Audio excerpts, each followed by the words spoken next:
ასევე გადაჭარბებულია ხან ერთ სასახელებენ ჩემი გუნდის წევრებიდან, ხან მეორეს რომ ვიღაც მე მასწავლის შკუას.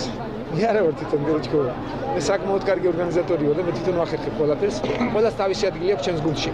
მე ხავს გია ხუხაშვილსაც ძალიან კარგი ადგილი აქვს ჩემს გუნდში, ძალიან ვერს მეხმარება.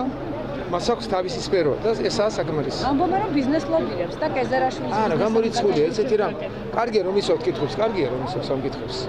როგორ წარმოგიდგენიათ ახლა თქვენ რომ მე მოვედი საქართველოში პრემიერ-მინისტრი და ლობირებას დავიწყებ სხვადასხვა ბიზნესების და ჩემი გუნდის წევრები ამას გაბედავენ. თქვენ როგორ წარმოგიდგენიათ ეს თვითონ? წარმოუდგენელია ეს. გია ხუხაშვილს მე დავავალე.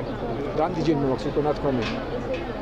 რამდენიმე კომპანიასთან იყო დასალაგებელი, ვინც სახელმწიფო ბიზნესით იყო დაკავებული, სახელმწიფოს საკუთრებაში რაც შედის, მოვაგვარეთ ეს დავარეგულირეთ, რომ 60 ბიზნესმენთან იყო ყველაფერი და გადავეცეთ რკინიგზას, რომელიც სახელმწიფო საკუთრებაშია. ის რომ ბიზნესზე ძახდნენ და ეს ამ დროს სახელმწიფოს საკუთრება იყო, აი ეს მოვაგვარეთ. და მაშინ გია ხუხაშვილი დამეხმარა და ძალიანაც კარგი და ძალიანაც ვალდებელია. გია ხუხაშვილი არის უწესრიგესი ადამიანი. აბსოლუტურად გამორიცხულია, რომ მაგან იკადროს თვითონ და მე ჩემს გვერდში მე არ გავაჭირებ ეგეთ კაცს, აი გამორიცხულია ასეც.